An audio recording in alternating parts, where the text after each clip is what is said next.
Assembly సమావేశాలు ప్రారంభమయ్యాయి. ఇప్పుడు లైవ్ చూద్దాం. అధ్యక్ష, సారాంశము అసలు ఇది వెనకబడినతనం వలన కాదు ఈ సపరేటిజం అనేది వచ్చినది. చాలా గొప్పగా ఒక ప్రాంతం అభివృద్ధి చెందింది కాబట్టి సపరేటిజం అనేది వచ్చింది. ఈరోజు కంప్లీట్గా హైదరాబాద్ ఓరియంటెడ్ రాష్ట్రం అయిపోయింది. ఇది హైదరాబాద్ ఒక మహానగరంగా ఏర్పడింది. హైదరాబాద్ మహానగరంగా ఏర్పడిన తర్వాత దాదాపు ఇంచుమించు 60% రెవెన్యూస్ అంతా కూడా హైదరాబాద్ నుంచే వస్తున్నాయి. ఒకవేళ వెనకబడిన ప్రాంతం అంటూ ఉంటే ప్రభుత్వం అంటూ పెట్టుబడి పెట్టలేకనో లేకుంటే పెట్టి కూడా లేటుగా పెట్టడమో, వెనకబడిన ప్రాంతం అంటూ ఉంటే 2 ప్రాంతాలు ఉన్నాయి. ఒకటి రాయలసీమ, ఒకటి నార్త్ కోస్టల్ ఆంధ్ర. ఈ 2 మాత్రమే వెనకబడిన ప్రాంతాలు. కోస్టల్ ఆంధ్రాకు ఇంచుమించు సరిసమానంగా తెలంగాణ ఉంది, లేదా ఒక పెచ్చు కొంచెం తక్కువ ఉండొచ్చు. కానీ ఈరోజు తెలంగాణ వాదన అనేది నిజం చెప్పాలంటే వెనకబడినతనం వలన కాదు, కానీ యాక్చువల్గా హైదరాబాద్ అనేది ఒక మహానగరంగా ఏర్పడిన దాని వలన పడిన ఒక ఏర్పాటు వాదం అని చెప్పి జస్టిస్ శ్రీకృష్ణ కమిటీ రిపోర్ట్లో సారాంశం అధ్యక్ష. ఇది కూడా మనము ఈరోజు కానీ భవిష్యత్తుకు కానీ గుర్తుపెట్టుకోవాల్సిన అవసరం ఎంతైనా ఉంది అధ్యక్ష. 2014లో మనకు విభజన జరిగిన తర్వాత అధ్యక్ష, మరి కేంద్ర ప్రభుత్వము చట్టపరంగా as an act of the parliament Andhra Pradesh reorganisation యాక్ట్లో భాగంగా శివరామకృష్ణ గారి చేత ఒక కమిటీ వేయడం జరిగింది అధ్యక్ష. Sivaramakrishna garu one of the most renowned and respected officers this country he's produced, especially in the field of urban development and town planning. తాను ఒక 4 నిపుణుల అధ్యక్ష, ఒక్కొక్క ఫీల్డ్లో ఒక్కొక్కరు, ఆర్కిటెక్చర్లో ఒకరు, టౌన్ ప్లానింగ్లో ఒకరు, ఆ విధంగా 4 నిపుణులతో ఆయన సపోర్టెడ్గా ఇంచుమించు ఆయన 13 జిల్లాల్లో 10 జిల్లాలు స్వయంగా తానే పర్యటించినారు అధ్యక్ష. ఇక్కడ ఒక గొప్పతనం కూడా మనం చూడాల్సింది అధ్యక్ష. ఈ రిపోర్ట్ సబ్మిట్ చేసిన కొద్దిగా మాసాలకే శివరామకృష్ణన్ గారు చనిపోయారు అధ్యక్ష. అయితే అంటే అర్థము, శివరామకృష్ణన్ గారు ఈ రాష్ట్రం పర్యటిస్తుండగానే క్యాన్సర్తో సఫర్ అవుతూ ఉన్నారు. క్యాన్సర్తో సఫర్ అవుతూ కూడా 13 జిల్లాల్లో 10 జిల్లాలు తను స్వయంగా పర్యటించారు అధ్యక్ష. ఇది ఎందుకు ఈ రెలవెంట్ అవుతుందంటే అధ్యక్ష, ఇది ఆయన అంత శ్రద్ధతో తయారు చేసిన రిపోర్ట్, శివరామకృష్ణన్ గారి రిపోర్ట్ అనేది ఈరోజు మనం అర్థం చేసుకోగలుగుతాం. ఒక వ్యక్తి, ఒక నిపుణుడు, భారతదేశం అంతా కూడా ఈయన చాలా గొప్ప మనిషి అని చెప్పి రికగ్నైజ్డ్ పర్సను ఒక రిపోర్ట్ తయారు చేసేటప్పుడు క్యాన్సర్తో సఫర్ అవుతూ కూడా 13 జిల్లాల్లో 10 జిల్లాలు పర్యటించి ఆయన రిపోర్ట్ సబ్మిట్ చేసినారంటే ఆ రిపోర్ట్లో ఎంత అర్థం ఉంటుంది, ఎంత మీనింగ్ ఉంటుంది, ఎంత సబ్స్టెన్స్ ఉంటుంది అనేది ఈరోజు మనం గుర్తించాల్సిన అవసరం ఉంది అధ్యక్ష. శివరామకృష్ణన్ గారి రిపోర్టు, అసలు శివరామకృష్ణన్ గారికి ఇచ్చిన మ్యాండేట్ ఏం అధ్యక్ష? To select the best possible place for the capital of the future state of Andhra Pradesh. Best possible place అని చెప్తే శివరామకృష్ణన్ గారు యాక్చువల్గా ఆ రిపోర్ట్లో చాలా విస్తృతంగా డీటెయిల్డ్ రిపోర్ట్ సబ్మిట్ చేయడం జరిగింది అధ్యక్ష. ఆ రిపోర్ట్లో భాగంగా తను పర్టికులర్గా ఒక ప్లేస్ అని చెప్పలేదు, కానీ తాను చెప్పినది ఒకటి, డీసెంట్రలైజ్డ్ డెవలప్మెంట్ అవసరము ఈ రాష్ట్రానికి. ఎందుకు డీసెంట్రలైజ్డ్ డెవలప్మెంట్ అవసరము, ఎందుకు మరి ఖచ్చితంగా డీసెంట్రలైజేషన్ అవసరము అని అంటే, చరిత్ర చూసినట్లయితే ఇంతకుముందు ఏ విధంగా అయితే వేర్పాటు వాదన వచ్చిందో, ఏ విధంగా అయితే మరి అభివృద్ధి అనేది పలు ప్రాంతాలకు సమానంగా చేయలేకపోవడం వలన వచ్చిందో, రేపు పొద్దున ఫ్యూచర్లో ఇది రిపీట్ కాకూడదు. కాబట్టి డీసెంట్రలైజ్డ్ వికేంద్రీకరణ అనేది ఖచ్చితంగా ఉండాలని చెప్పి తాను పలు ప్రాంతాలు చెప్పారు అధ్యక్ష. ఏ విధంగా నార్త్ కోస్టల్ డెవలప్ కావాలి, ఏ విధంగా కోస్టల్ ఆంధ్ర డెవలప్ కావాలి, ఏ విధంగా రాయలసీమ డెవలప్ కావాలి, ఏ విధంగా పరిశ్రమ రావాలి, శ్రీకాళహస్తి నడికుడి అనేది ఒక స్పైన్, ఒక వెన్నెముక మాదిరి నుండి పరిశ్రమ అటువైపు రావాలి అని చెబుతూ అంత డీటెయిల్డ్ రిపోర్ట్లో ఆయన ఒక్కటైతే చెప్పారు అధ్యక్ష. ఈ ప్రాంతం ఏదైతే ఉందో, ఏది మనకు సంబంధించిన ఈ గుంటూరు తెనాలి రీజన్, ఇది చాలా మంచి ఫర్టైల్ భూమి, చాలా బ్యూటిఫుల్ భూమి. ఇది 3 పంటలు పండే భూమి. మరి ఇది చాలా విపరీతమైన ధర కలిగిన భూమి. మరి ఇక్కడ ఏదైనా కానీ కట్టాలా, ఏదైనా కానీ నిర్మించాలంటే చాలా కాస్ట్లీ భూమి. ఇంత బ్యూటిఫుల్, ఇంత మంచి భూమిని అనవసరమైన దానికి వేస్ట్ చేయకూడదు. వేస్ట్ చేయకపోగా పలు ప్రాంతాలకు, రాష్ట్రానికి సంబంధించిన పలు ప్రాంతాలకు వికేంద్రీకరణ చేసి పరిపాలన కూడా వికేంద్రీకరణ చేయాల్సిన అవసరం ఎంతైనా ఉంది. ఎందుకంటే భవిష్యత్తులో మిగిలిపోయిన ఆంధ్రప్రదేశ్ ఏదైతే చేదు అనుభవం ఇంతకుముందు ఉందో తెలంగాణ వేర్పాటు వలన అటువంటి చేదు అనుభవం లేకుండా ఉండాలంటే వికేంద్రీకరణ అనేది మస్ట్ అని చెప్పి శివరామకృష్ణన్ గారు చెప్పడం జరిగింది అధ్యక్ష. ఈ కాంటెక్స్ట్లో గమనించినట్లయితే అధ్యక్ష, పాత అనుభవం ఒకసారి చూసినట్లయితే కంబైన్డ్ ఆంధ్రప్రదేశ్ ఉన్నప్పుడు అధ్యక్ష, ఆ రోజుట్లో ఒక రాష్ట్రము అభివృద్ధి చెందాలంటే ముందుకు పోవాలంటే ముఖ్యంగా ప్రైవేట్ సంస్థలు లేవు కాబట్టి అధ్యక్ష, కేంద్రానికి సంబంధించిన ఏవైతే ఇన్స్టిట్యూషన్స్ ఉన్నాయో సంస్థలు ఉన్నాయో ఆ సంస్థలే they become the engines for development and growth అధ్యక్ష. అవి రైల్ ఇంజన్కి ఎట్లయితే ఇంజను బోగిళ్ళంతా ముందుకు తీసుకుపోతుందో కేంద్రానికి సంబంధించిన సంస్థలు ఏవైతే ఉన్నాయో ఆ సంస్థలే ఆ రాష్ట్రాలను అభివృద్ధి మార్గంలో తీసుకొని పోవడము, ఆ తర్వాత ఆ సంస్థలకు సంబంధించిన యాన్సిలరీ యూనిట్స్ ద్వారా ప్రైవేట్ రంగం అనేది అభివృద్ధి చెందినది ఒకసారి మనం ఇక్కడ గమనించుకోవాల్సిన అవసరం ఎంతైనా ఉంది అధ్యక్ష. ఉదాహరణకు అధ్యక్ష, ప్రజలందరికీ మన సభ్యుల ద్వారా ఈ సభ ద్వారా మరి ప్రతి ఒక్కరికి కూలంకుషంగా తెలియాలంటే ఉదాహరణకు BHEL Bharat heavy electricals limited అనేది చాలా గొప్ప సంస్థ అధ్యక్ష, అందరికీ తెలిసిండేది. ఈ BHEL ఆంధ్రప్రదేశ్ రాష్ట్రానికి ఇచ్చినప్పుడు మీ రాష్ట్రానికి BHEL ఇస్తున్నాము పెట్టుకోండి అంటే మనం ఏం చేసినాం అధ్యక్ష, అప్పుడు తీసుకుపోయి హైదరాబాద్లో పెట్టుకున్నాం అధ్యక్ష. అదే సేమ్ థింగ్ అధ్యక్ష, మరి ఉత్తరప్రదేశ్కి ఇస్తే ఇదే BHEL ఉత్తరప్రదేశ్ కూడా ఇస్తే వాళ్ళు ఎక్కడ పెట్టినారు అధ్యక్ష, హరిద్వార్. ఎక్కడో హరిద్వార్లో పెట్టినారు అధ్యక్ష, వాళ్ళు అలహాబాద్లో పెట్టలేదు, లక్నోలో పెట్టలేదు. ఎందుకు అధ్యక్ష? ఎందుకంటే ఉత్తరప్రదేశ్ పెద్ద రాష్ట్రము, మారుమూల హరిద్వారు ఆ కొండ ప్రాంతం కూడా డెవలప్ కావాలి. కొండ ప్రాంతంలోకి ప్రైవేట్ సంస్థలు పోయి పెట్టమంటే ప్రైవేట్ సంస్థలు ఎవరు పోయి పెట్టరు. ఒక ప్రభుత్వ రంగ సంస్థ పెద్ద సంస్థ వస్తే ఆటోమేటిక్గా ఆ చుట్టూ ప్రైవేట్ సంస్థలు వస్తాయనే ఉద్దేశంతో ఉత్తరప్రదేశ్ వాళ్ళు తీసుకుపోయి హరిద్వార్లో పెట్టడం జరిగింది అధ్యక్ష. తమిళనాడుకు వచ్చినారు అధ్యక్ష BHEL. తమిళనాడు ఎక్కడ చెన్నైలో పెట్టలేదు కదా అధ్యక్ష, తీసుకుపోయి ట్రిచ్చిలో పెట్టినారు అధ్యక్ష. ఎందుకు? మారుమూల డౌన్ సౌత్ కింద ఉంది ట్రిచ్చిలో పెట్టాలని చెప్పి ట్రిచ్చి పెట్టి ట్రిచ్చి ఒక పెద్ద నగరంగా డెవలప్ అయ్యి ఆ చుట్టుపక్కల ఉండే సేలం ఇవన్నీ చిన్నగా డెవలప్ అయినాయంటే ఇది వన్ ఆఫ్ ద రీజన్స్ అధ్యక్ష. అదేవిధంగా హిందుస్థాన్ ఏరోనాటిక్స్ అధ్యక్ష, HAL మన ఎయిర్ క్రాఫ్ట్కు సంబంధించిన premier organisation government of India, వాళ్ళు ఆంధ్రప్రదేశ్కి ఇస్తే మనం ఎక్కడ అధ్యక్ష, సేమ్ ఒక గొప్ప నగరం అని చెప్పి హైదరాబాద్లో పెట్టుకున్నాం అధ్యక్ష.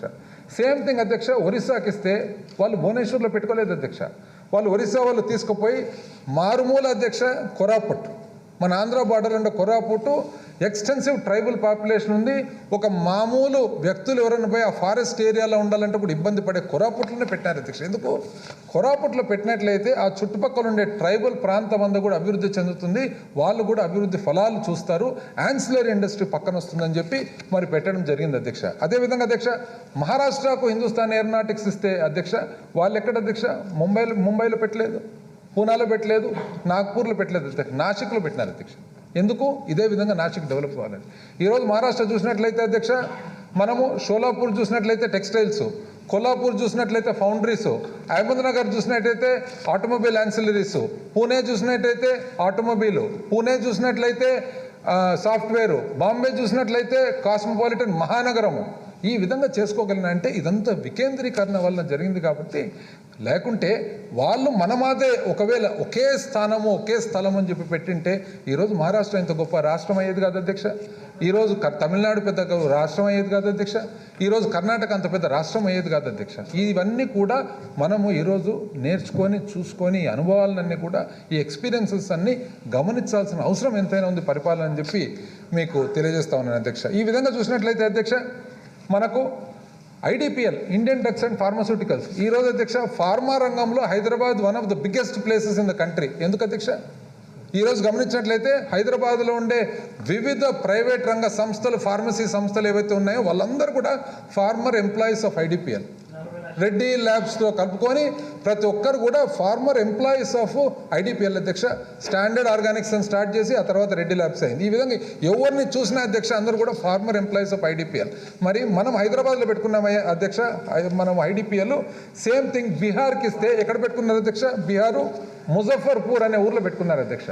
ఎక్కడ లక్నోలో పెట్టలేదు, అలహాబాద్లో పెట్టలేదు. అదేవిధంగా అధ్యక్ష, మరి ఉత్తరప్రదేశ్కు IDPL ఇస్తే వాళ్ళు ఎక్కడ పెట్టుకున్నారు అధ్యక్ష? కొండ ప్రాంతం ఉన్న రిషికేశ్లో పెట్టడం జరిగింది అధ్యక్ష. ఈ విధంగా చూసినట్లయితే అధ్యక్ష, HMT Hindustan Machine Tools, BDL Bharat Dynamics Limited, Electronics Corporation of India Limited ECIL, Bharat Electronics Limited BL, Midhani మనకు సంబంధించిన defence equipment, NFC National Fertiliser Corporation, National Mineral Development Corporation NMDC, NRSA, NGRI, NFDP, DMRL, HCL, DLRL, DRDL, CCMB, IICT and DRDO ఇవన్నీ కూడా తీసుకుపోయి హైదరాబాద్లో పెట్టుకున్న దానివల్ల ఏమైంది అధ్యక్ష? హైదరాబాద్ గొప్ప నగరం అయిపోయింది, మహానగరం అయిపోయింది, గొప్ప నగరం అయిపోయింది. ఇంకా కలిసి ఉన్న ఆంధ్రప్రదేశ్ అయితే ఇంకా పెద్ద గొప్ప నగరం అయ్యే పరిస్థితి కూడా ఉంది. కానీ మిగతా రాష్ట్రం అంతా ఏమైంది అధ్యక్ష? మిగతా రాష్ట్రము మహారాష్ట్ర మాదిరో, తమిళనాడు మాదిరో, కర్ణాటక మాదిరో పెరగలేకపోయినాం అధ్యక్ష. ఈరోజు మనం ఆ అనుభవాల నుంచి మనం నేర్చుకోవాల్సిన అవసరం ఎంతైనా ఉంది అధ్యక్ష. ఈ విధంగా చూసినట్లయితే అధ్యక్ష ఈరోజు 90% అధ్యక్ష ప్రైవేట్ రంగ సంస్థలన్నీ కూడా 90% హైదరాబాద్కు రావడం కేవలము ఇవన్నీ కూడా అధ్యక్ష BHEL, HAL, IDPL, HMT, BDL, ECIL, BL, Midhani, NFC, NM ఇట్లా చెప్పుకుంటూ పోతే ఇవన్నిటికి సంబంధించిన యాన్సిలరీ ఇండస్ట్రీస్ అన్ని కూడా. అందుకనే అధ్యక్ష హైదరాబాద్ నగరం చూసినట్లయితే ప్రతి రోడ్డు, బాంబే హైవేలో చూసినట్లయితే కుక్కటపల్లి సైడ్ అంతా కూడా బిహెచ్ఎల్కి సంబంధించిన యాన్సిలరీ యూనిట్స్, అదేవిధంగా ఈసీఐఎల్ సైడ్ చూసినట్లయితే యాన్సిలరీ యూనిట్స్, ప్రతి ఒక్క రోడ్డు, నాగ్పూర్ రోడ్డుకు చూసినట్లయితే కొన్ని యాన్సిలరీ యూనిట్స్, ఇవన్నీ కూడా ఈ ప్రభుత్వ రంగ సంస్థలకు సంబంధించిన యాన్సిలరీ యూనిట్స్ అధ్యక్ష. కాబట్టి ఆల్మోస్ట్ 90% ప్రైవేట్ ఇన్వెస్ట్మెంట్ కూడా హైదరాబాద్కి వచ్చింది అధ్యక్ష. అదేవిధంగా అధ్యక్ష సాఫ్ట్వేర్ చూసినట్లయితే సాఫ్ట్వేర్కు ఒరిజినల్గా అధ్యక్ష సిఎంసి కంప్యూటర్స్ అక్కడికి రావడము, హెచ్సిఎల్ రావడము, ఈసీఎల్ రావడము, ఈ environment of electronics and software and computerisation రావడంతో ఈరోజు సాఫ్ట్వేర్ డెవలప్ కావడం అధ్యక్ష.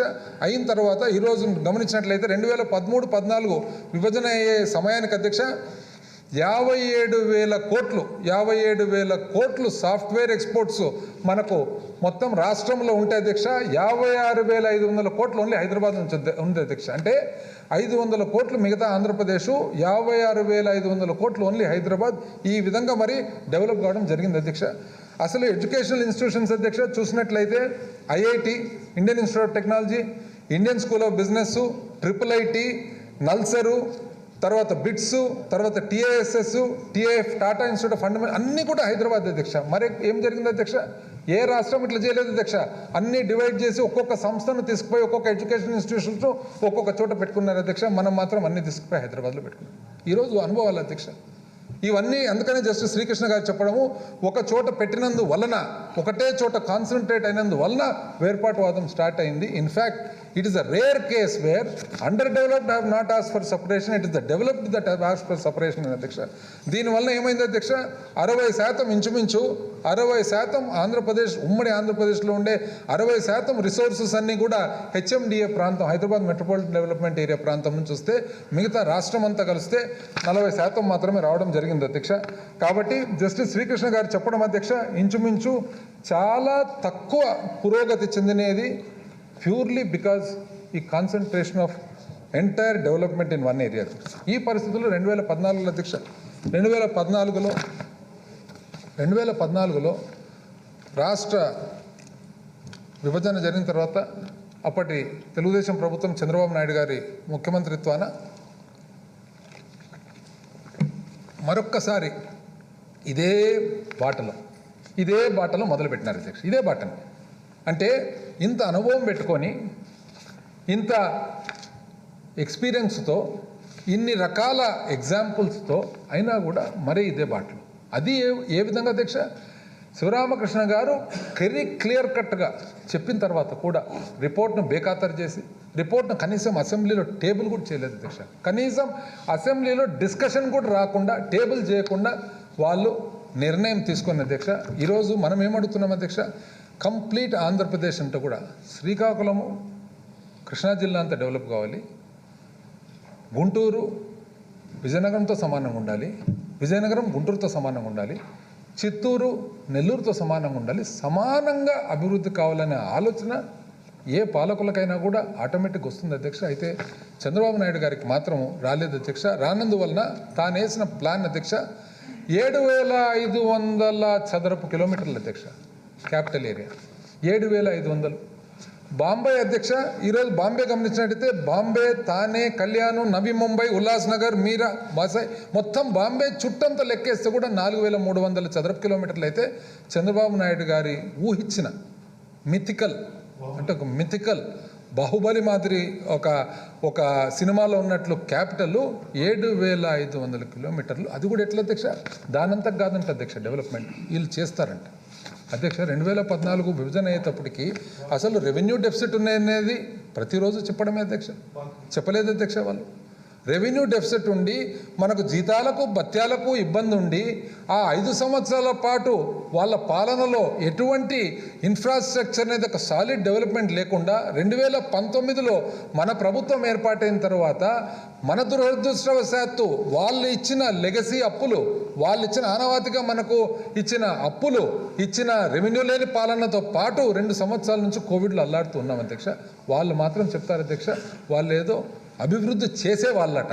అంటే బాంబే నగరం కంత 2 అంతలు కడతాడంట. అది కూడా కడతాడంట.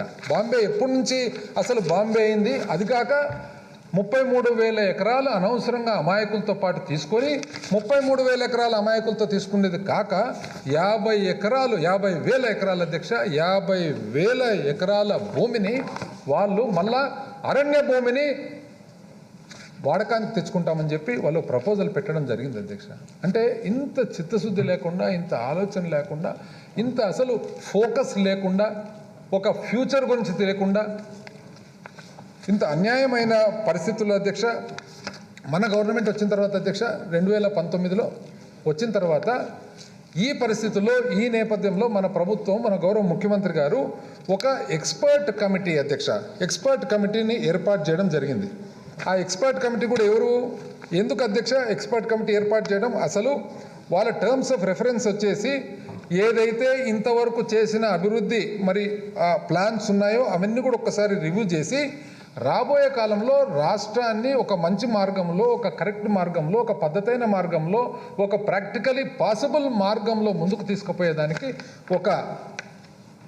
ఒక నివేదిక ఇవ్వండి అంటే ఎక్స్పర్ట్ కమిటీ వచ్చేసి అధ్యక్ష professor doctor Mahavir, professor of planning, dean academic school of planning and architecture New Delhi. I will repeat అధ్యక్ష, professor doctor Mahavir, professor of planning and he was the dean, head of school of planning and architecture New Delhi. ఈరోజు భారతదేశంలో architecture and ప్లానింగ్లో almost ఉన్నతమైన institution అది sir అధ్యక్ష, దానికి ఆయన head. Doctor Anjali Mohan అధ్యక్ష, urban and regional planner, renowned అధ్యక్ష. అంజలి మోహన్ గారు అంటే ఎవరైనా చెప్తారనమాట. అదేవిధంగా అధ్యక్ష Shivananda Swami from CEPT Ahmedabad CEPT, one of the most renowned organisations అధ్యక్ష. కేటీ రవీంద్రన్ అధ్యక్ష, retired dean of Delhi school of architecture Delhi. And doctor KV Arunachalam, retired chief urban planner Chennai. ఇది మనం పెట్టిన ఎక్స్పర్ట్ కమిటీ. వాళ్ళు పెట్టినారు అధ్యక్ష. ఎవరిని పెట్టినారు? 5 మంది వ్యాపారస్తులను పెట్టినారు అధ్యక్ష. ఇంకా పేర్లు చెప్తే బాగుండదు అధ్యక్ష. ఒకరు విత్తనాలు చేసేతోళ్ళు, ఒకరు రియల్ ఎస్టేట్ చేసేతోళ్ళు, ఒకరు ఇంకో పరిశ్రమ పెట్టేతోళ్ళు 5 మందినో 6 మందినో పెట్టి వాళ్ళు ఒక ప్లాన్ వేసి ఆ ప్లాన్ ప్రకారం ఈ విధంగా చేద్దాం, ఈ విధంగా చేద్దాం. చూడండి అధ్యక్ష, ఎక్కడ డాక్టర్ మహావీరు, ఎక్కడ డాక్టర్ అంజలి మోహను, ఎక్కడ శివానంద స్వామి, ఎక్కడ కేటీ రవీంద్రను, ఎక్కడ డాక్టర్ కేవీ అరుణాచలం, ఎక్కడ ఇత్తనాలు, ఎక్కడ మన పరిశ్రమ, ఎక్కడ వ్యాపారము, ఎక్కడ రియల్ ఎస్టేట్, సినిమా. ఇది వాళ్ళు అయిపోయిన పేర్లు మళ్ళీ ఎందుకు?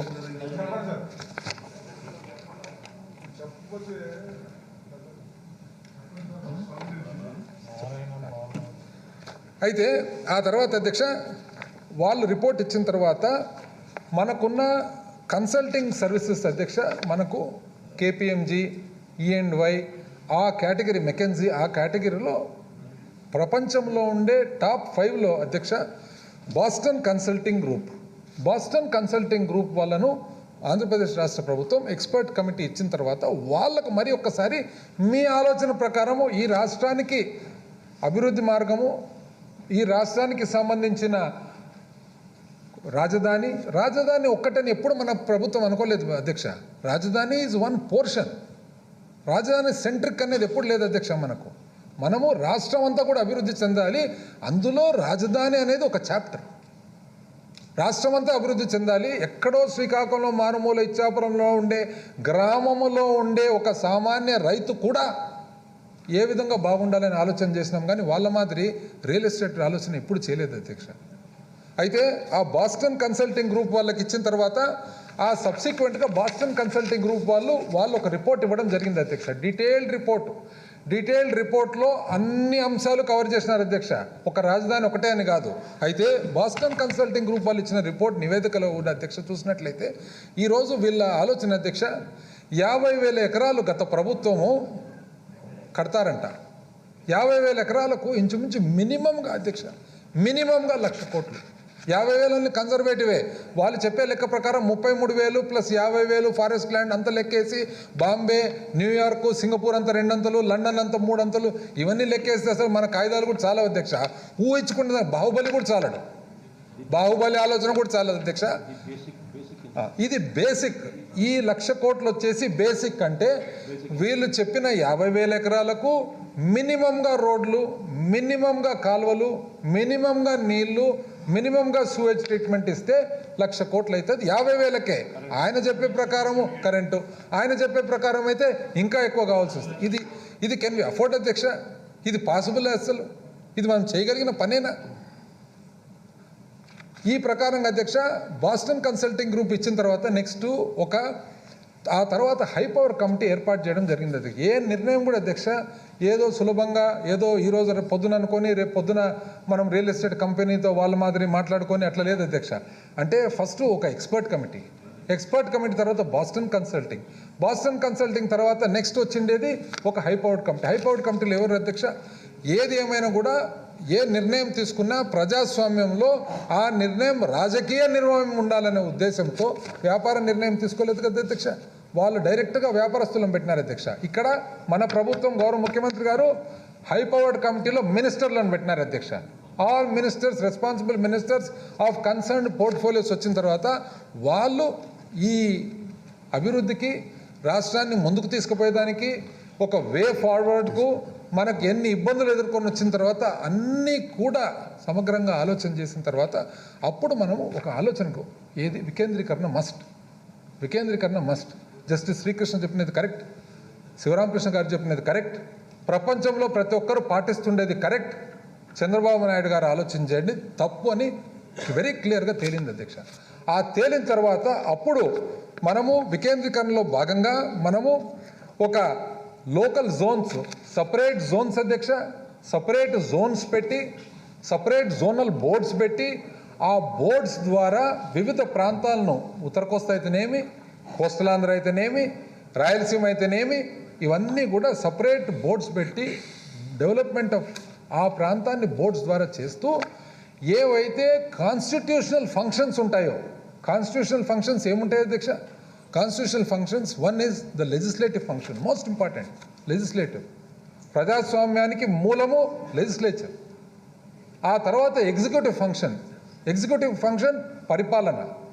ఆ తర్వాత జ్యుడిషియల్ ఫంక్షన్స్ ఏదైతే చట్టానికి సంబంధించినదో. అందుకనే పరిపాలనకు మూలమైనది లెజిస్లేటివ్ ఫంక్షన్స్ కాబట్టే ఇక్కడే ఇదే ప్రాంతంలో లెజిస్లేచర్ ఉండాలని చెప్పి ప్రభుత్వం కానీ గౌరవ ముఖ్యమంత్రి గారి ఆ రోజు నిర్ణయించడం జరిగిందని చెప్పి తెలియజేస్తా ఉండే అధ్యక్ష. ఆ తర్వాత ఎగ్జిక్యూటివ్ ఫంక్షన్స్ వైజాగ్ అనుకున్నాం అధ్యక్ష. ఎందుకంటే ఈరోజు Vizag is already a city. Vizag ఉన్న కనెక్టివిటీ కానీ, వైజాగ్ ఉన్న ఒక ప్రసిద్ధి కానీ, వైజాగ్ ఉన్న ఫెసిలిటీస్ కానీ, వైజాగ్కు సంబంధించిన స్టీల్ ప్లాంట్, వైజాగ్కు సంబంధించిన ఈస్టర్న్ నేవల్ కమాండ్, వైజాగ్కు సంబంధించిన షిప్ యార్డ్ వలన భారతదేశంలో ఉండే ప్రతి ఒక్కరు ఆల్రెడీ ఉన్నారు అక్కడ. అదొక పెద్ద నగరము. కొంత పుష్ ఇస్తే అదొక మహానగరంగా ఏర్పడి ఈస్ట్ కోస్ట్లో one of the biggest cities ఇమ్మీడియట్గా అయ్యే అవకాశం ఉంది. ప్రజలందరికీ కూడా సౌకర్యము బాగుంటుందనే ఉద్దేశంతో వైజాగ్ అనుకున్నారు. శ్రీబాగు ఒప్పందం ప్రకారము, ఉడమిడగ ప్రకారము already all parties have consented. ఏమని? Rayalaseema, Kurnool should have the judicial area అని చెప్పేసి. అందుకని హైకోర్టు ఆ రోజు కర్నూలు అని చెప్పి నిర్ణయించడం జరిగింది. ఈరోజు అనవసరంగా దాన్ని ఊరికే తప్పు పడతా ఉంటారు అధ్యక్ష. అన్ని ప్రాంతాలు అభివృద్ధి చెందాలి, అన్ని చోట్ల అందరం కలసాలి. సంవత్సరంలో మనం ఇక్కడ లెజిస్లేచర్లు, ఇక్కడ మనం అసెంబ్లీ నడుపుకుంటాము. అవసరం వచ్చినప్పుడు అక్కడ వైజాగ్లో మనము మన ఎగ్జిక్యూటివ్ ఫంక్షన్స్ ఏదైతే గవర్నమెంట్ పరిపాలన ఉంటుంది, ఏదైతే మనకు కోర్టు సంబంధించి 1937లోనే ఏదైతే డిసైడ్ అయిందో 37లో డిసైడ్ అయ్యేది కర్నూలులో. వాస్తవానికి ఆ రోజు కర్నూలులో రాజధాని అధ్యక్ష.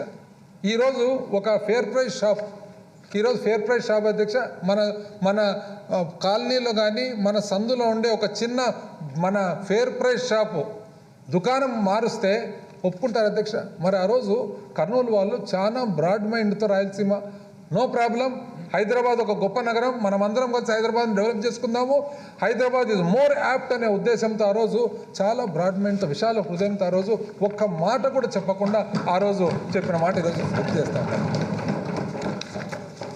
ఈ విధంగా అధ్యక్ష చేసిన దానివలన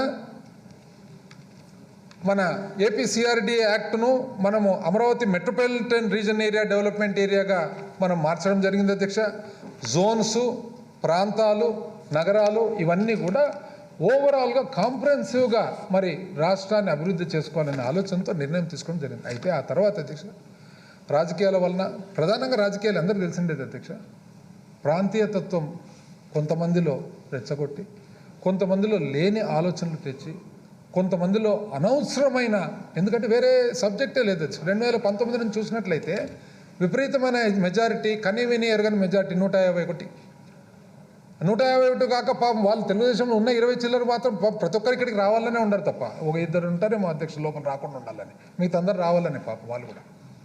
అది కాకుండా లోకల్ బాడీ ఎలక్షన్స్ ప్రతి ఒక్కటి గమనించుకొని చూసుకున్నట్లయితే అధ్యక్ష ఆల్మోస్ట్ ప్రజలందరూ కూడా ఎటువంటి కులమత భేదాలు లేకుండా, ప్రాంతీయతత్వం లేకుండా ప్రతి ఒక్కరికి కూడా కంప్లీట్గా ఈ ప్రభుత్వం మీద, మన ముఖ్యమంత్రి గారి మీద సంపూర్ణ నమ్మకంతో, గౌరవంతో ఒక సైడ్ కావడంతో వాళ్ళకి వేరే సబ్జెక్ట్ లేక ఇదొక సబ్జెక్ట్గా తీసి, ఎంతైనా కానీ అధ్యక్ష ప్రజలు కూడా అమాయకులు ఉంటారు. ఆ అమాయకులను అనవసరంగా రెచ్చగొడుతూ, కొంతమంది అనవసరంగా హైదరాబాద్ నుంచి ఇతర ప్రాంతాల నుంచి వచ్చి ఇంకొక రైతుల ముసుగు కింద వాళ్ళందరినీ మరి నటిస్తూ రకరకాలు చూస్తూ ఉన్నాం అధ్యక్ష. మనం టీవీ చూసినా కూడా, మరి మనం అక్కడ పోయి ప్రజలు మన వాళ్ళు ఎవరైనా పోయి గమనించినా కూడా చెప్తారు యాక్చువల్గా వాస్తవానికి జరుగుతుండేదేమని. ఏది ఏమైనా కూడా అధ్యక్ష ఒక నిర్ణయానికి రావడం జరిగింది మన ప్రభుత్వం. మనం ఒక గొప్ప నిర్ణయం తీసుకునేటప్పుడు ఏదైనా కానీ మనకు ఆ గొప్ప నిర్ణయంలో ఆ 1%, 2%, 3% కూడా ఎందుకు ఆ విధమైన వాళ్ళ ఆలోచన ఉండాలి. మరొకసారి చూద్దాం, మరొకసారి కలుద్దాం. ఎవరెవరైతే ఇంతో అంతో కొద్దిగా ఆ 1%, 2% ఎవరన్నా కానీ కొద్దిగా వీళ్ళ ప్రలోభాల వలన, వీళ్ళ ఇన్ఫ్లుయెన్స్ వలన ఏమన్నా వాళ్ళకు ఒక క్వశ్చన్స్, ఏదైనా ప్రశ్నలు ఉంటే ఆ ప్రశ్నలు కూడా సమాధానం చెప్దాం. సమాధానం చెప్పి కాంప్రహెన్సివ్గా అధ్యక్ష మరి హేతుబద్ధతతో మనము ఏదైతే అడ్రస్ చేయాల్సిన అవసరం ఉందో అవన్నీ చేస్తూ సంబంధించిన పాలసీ అనేది అధ్యక్ష, ఆ పాలసీ అనేది మనం ఏదైతే ఆ 1%, 2% ఉండారో వాళ్ళతో ఒకసారి మళ్ళీ కూడా మాట్లాడి వాళ్ళతో సంప్రదించి అందరినీ 100% ఎందుకంటే పాత అనుభవాలు, చేదు అనుభవాలు అనేది ఉండకూడదు. 100% ప్రతి ఒక్కరు కూడా కలిసిమెలిసి వచ్చి ఒక మంచి సంతోషంగా, ఆనందంతో కూడిన కొత్త ఆంధ్రప్రదేశ్, ఎందుకంటే 2014 నుంచి 19 పేరుకు ఆంధ్రప్రదేశ్, కానీ అది కొత్త ఆంధ్రప్రదేశ్ కాదు అధ్యక్ష. కొత్తతనం ఏం లేదు, పాతతనమే వాళ్ళదంతే. మళ్ళీ ఒక కొత్త ఆంధ్రప్రదేశ్, ప్రతి ఒక్క ఏదైతే రీజన్ ఉందో అన్ని ప్రాంతాలు కూడా ప్రతి ఒక్కరు సంతోషంగా కలిసిమెలిసి ముందుకు పోయేదానికి ఏర్పాటు చేసుకోవాలని చెప్పి మరొకసారి we will revisit, we will relook.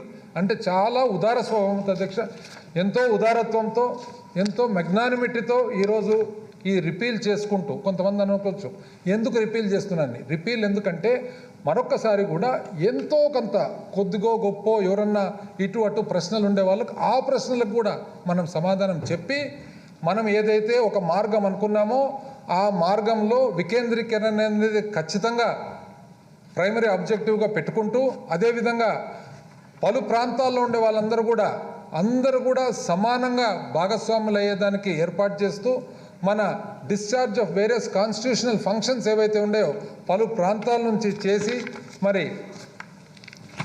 రాష్ట్రాన్ని ఒక మంచి డైరెక్షన్లో, మంచి మార్గంలో ముందుకు తీసుకుపోవాలని చెప్పి ఆలోచనతో ఈ రిపీల్ యాక్ట్స్ పెట్టడం జరిగింది అధ్యక్ష. కాబట్టి అందరికి కూడా ఈరోజు నేను మన సభ ద్వారా ఆంధ్రప్రదేశ్ రాష్ట్ర ప్రజలందరికీ కూడా అధ్యక్ష ఈ విషయము వాళ్ళకు కూడా కులంకుశంగా అర్థం చేసుకుంటారనే నమ్మకము నాకుంది.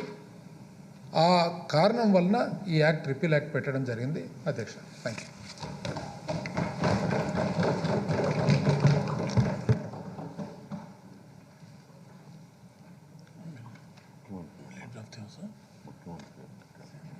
Leader of the House.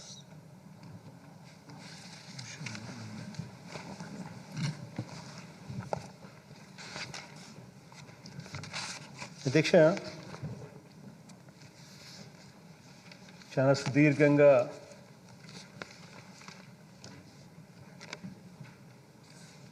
రాజా చాలా సుదీర్ఘంగా వివరణ ఇచ్చాడు. ఎటువంటి పరిస్థితుల్లో 3 రాజధానుల నిర్ణయం వచ్చింది, ఎలాంటి పరిస్థితుల్లో ఆ నిర్ణయాలు తీసుకోవడం జరిగింది అని హిస్టరీ అంతా కూడా బాగా సుదీర్ఘంగా చెప్పాడు. 1953 నుంచి 1956 దాకా ఆంధ్ర రాష్ట్రానికి రాజధానిగా కర్నూలు ఉండేది. ఆ రోజుల్లో గుంటూరులో హైకోర్టు ఉండేది.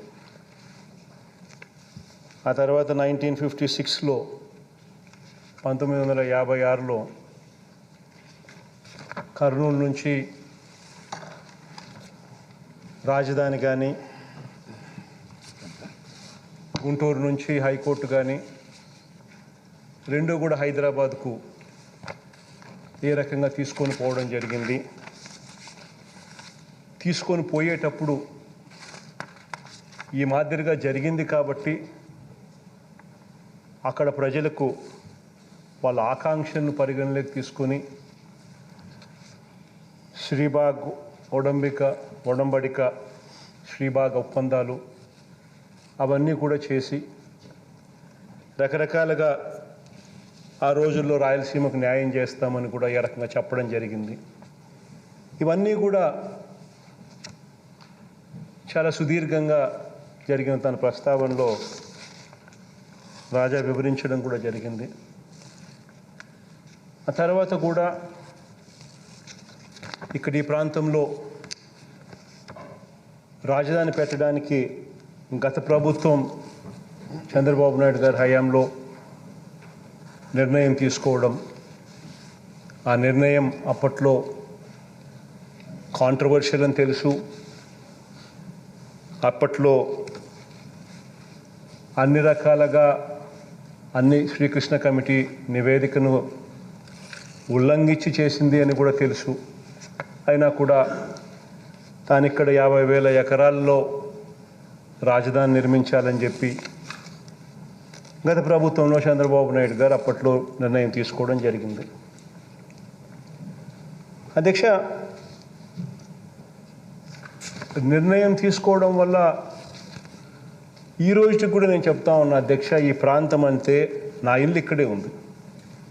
ఈ ప్రాంతం అంటే నాకు ఎటువంటి వ్యతిరేకత లేదు. నా ఇల్లు ఇక్కడే ఉంది.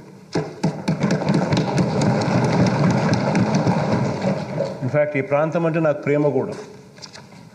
కానీ ఒక్కటి ఆలోచన చేయాలి అధ్యక్ష, ఇక్కడ ఈ ప్రాంతంలో నీదర్ ఇస్ దిస్ ప్రాంతం అటు విజయవాడ కాదు, అటు గుంటూరు కాదు.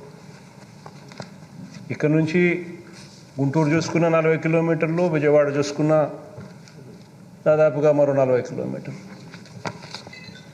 ఇక్కడ ఉట్టి బేసిక్ ఇన్ఫ్రాస్ట్రక్చర్, నేను ఇంకేమీ మాట్లాడడంలో, రోడ్లు, కరెంటు, డ్రైనేజు, ఇటువంటి బేసిక్ ఇన్ఫ్రాస్ట్రక్చర్ ఎస్టాబ్లిష్ చేయడానికి మాత్రమే అయ్యే ఖర్చు వీళ్ళ లెక్కల ప్రకారమే, గత ప్రభుత్వపు లెక్కల ప్రకారమే ఎకరాకు 2 కోట్ల రూపాయలు అని చెప్పి లెక్కేశారు. 50,000 ఎకరాలు ఇంటూ 2 కోట్లు అంటే 1,00,000 కోట్ల రూపాయలు అని చెప్పి లెక్కేశారు అధ్యక్ష. అధ్యక్ష, 1,00,000 కోట్లు అనేది ఈరోజు లెక్కల ప్రకారం ఒక 10 ఏళ్ళు పోతే ఇది కట్టడానికి, ఆ 1,00,000 కోట్లు తేవడానికి, తెచ్చి పెట్టడానికి 10 ఏళ్ళు పడుతుందో ఇంకా 20 ఏళ్ళు పడుతుందో తెలియదు. కానీ ఒక 10 ఏళ్ళు పోతే ఈ 1,00,000 కోట్లు దాని విలువ ఎంత అవుతుంది అధ్యక్ష? 10 ఏళ్ళు పోతే ఇదే 1,00,000 కోట్లు ఈరోజు అయ్యే ఖర్చు 10 ఏళ్ళు పోతే అది 6 లక్షల కోట్లు, 7 లక్షల కోట్లు అవుతుంది. అంటే నీ కనీసం మన దగ్గర ఉన్న డబ్బుతో కనీసం మనం రోడ్లు వేసుకోవడానికి, డ్రైనేజీలు వేసుకునేదానికి, కరెంట్ ఇచ్చేదానికి కూడా మన దగ్గర డబ్బులు లేని పరిస్థితిలో మనం ఉంటే ఇక్కడ రాజధాని అనే ఊహా చిత్రం సాధ్యమవుతుందా?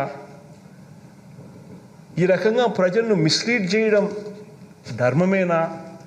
అసలు మనకు అంటూ మన పిల్లలకంటూ ఏదైనా ఒక ఉద్యోగాలు వచ్చే ఒక పరిస్థితి, ఒక సిటీ, ఒక ఎస్టాబ్లిష్మెంట్ అనేది ఎప్పటికి వస్తుంది?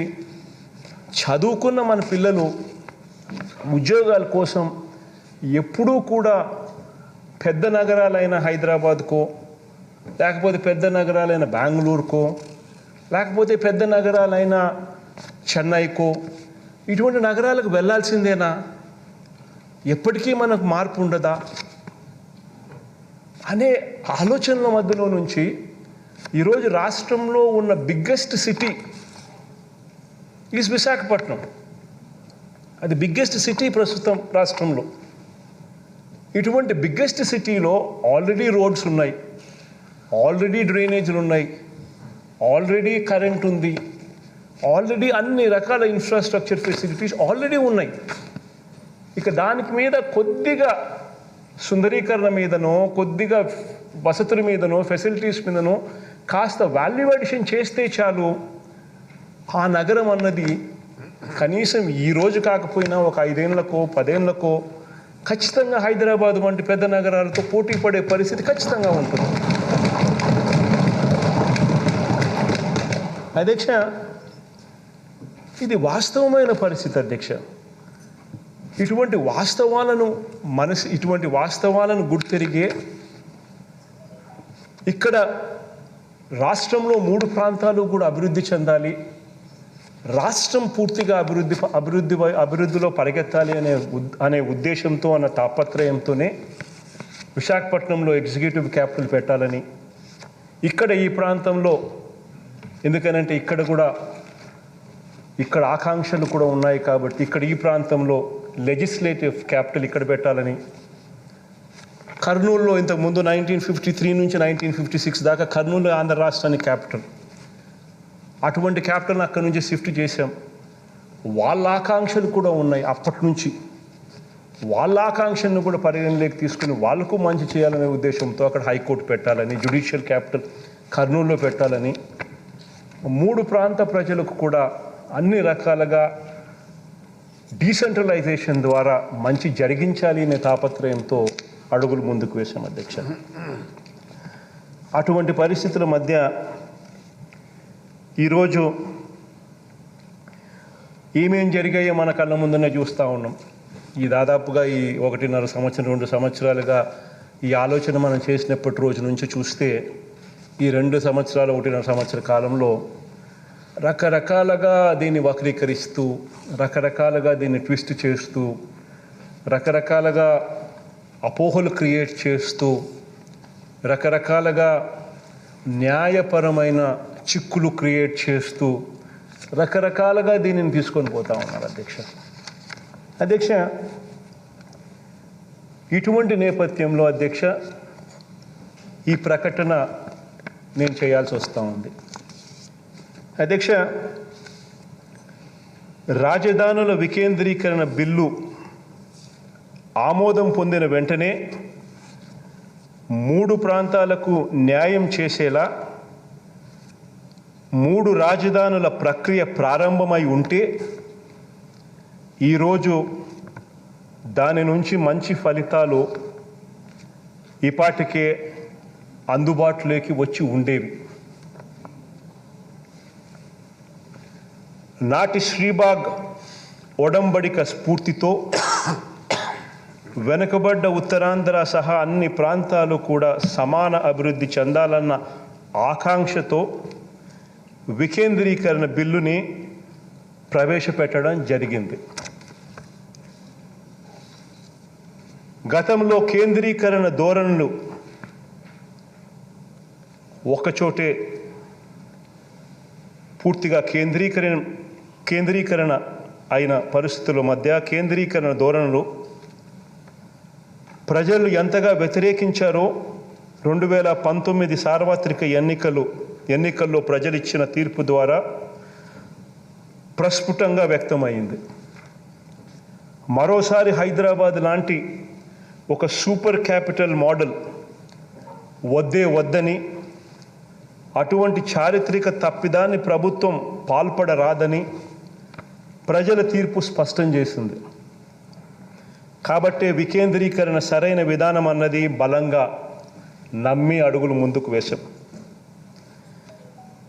అధ్యక్ష, అన్ని ప్రాంతాలు, అన్ని కులాలు, అన్ని మతాలు, వీరందరి ఆశలు, ఆకాంక్షలు ప్రభుత్వం పరిగణనలోకి తీసుకుంది కాబట్టే, వాటిని ఆవిష్కరించింది కాబట్టే మన ప్రభుత్వాన్ని గడిచిన ఈ 2.5 సంవత్సర కాలంలో జరిగిన ఏ ఎన్నికలను తీసుకున్నా కూడా ప్రజలు మనసారా దీవిస్తూ వచ్చారు ఈ ప్రభుత్వాన్ని.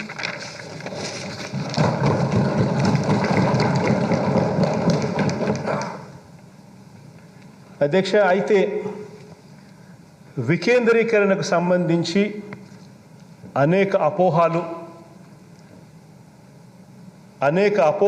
అనేక అనుమానాలు, అనేక కోర్టు కేసులు, న్యాయపరమైన వివాదాలు, దుష్ప్రచారాలు, ఇలా ఈ 2 ఏళ్ల కాలంలో వీటినే ప్రచారాలు చేశారు అధ్యక్ష. అందరికీ న్యాయం చేయాలన్న ప్రభుత్వ సదుద్దేశాన్ని పక్కన పెట్టి కొందరికి అన్యాయం జరుగుతుందన్న వాదనను కూడా కొంతమంది ముందుకు తోయడం కూడా మనం అంతా కూడా మన కళ్ళతో చూసాం. అధ్యక్ష, ఇటువంటి బ్యాక్గ్రౌండ్లో, ఈ నేపథ్యంలో వికేంద్రీకరణ అవసరాన్ని, 3 రాజధానులకు సంబంధించిన బిల్లులోని ప్రభుత్వ సదుద్దేశాన్ని విపులంగా వివరించేందుకు చట్టపరంగా కానీ న్యాయపరంగా కానీ అన్ని సమాధానాలను బిల్లులోనే పొందుపరిచేందుకు, బిల్లుల్ని మరింత మెరుగుపరిచేందుకు, అన్ని ప్రాంతాలకు అందరికీ విస్తృతంగా వివరించేందుకు, ఇంకా ఏమైనా మార్పులు అవసరమైతే వాటిని కూడా పొందుపరిచేందుకు ఇంతకు ముందు ప్రవేశపెట్టిన బిల్లును ప్రభుత్వం వెనక్కి తీసుకొని ఇంతకు ముందు చెప్పిన అన్ని అంశాలను పరిగణలోకి తీసుకొని మళ్ళీ పూర్తి సమగ్రమైన మెరుగైన బిల్లుతో సభ ముందుకు వస్తుంది.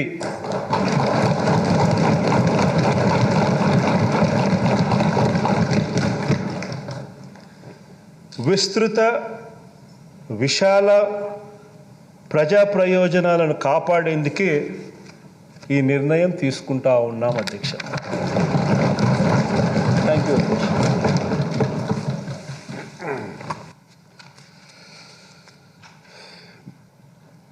The question is the Andhra Pradesh Decentralization and Inclusive Development of All Regions Repeal Bill 2021 be taken into consideration.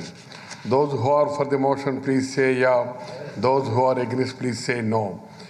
As have it, the motion is carried and the bill is considered. I shall now put the clause to vote. I shall now put the clause to vote. There are no amendments to clause 2 to 4, clause 1 enactment formula and long title, and they are before the House. The question is, those who are for clauses 2 to 4, clause 1 enacting formula and long title, please say yeah. Those who are against, please say no. As have it, clause 2 to 4, clause 1 enacting formula and long title do stand part of the bill. I shall now request the Minister for Finance, Planning and Legislative Affairs to move the motion for passing the bill. Adhyaksha, I beg that the bill be passed. The question is that the bill be passed. Those who are for the motion, please say yes. Those who are against, please say no. As have it, it is, the motion is carried and the bill is passed. The House is adjourned to meet again at 9 a.m. on Tuesday, the 23rd November 2021.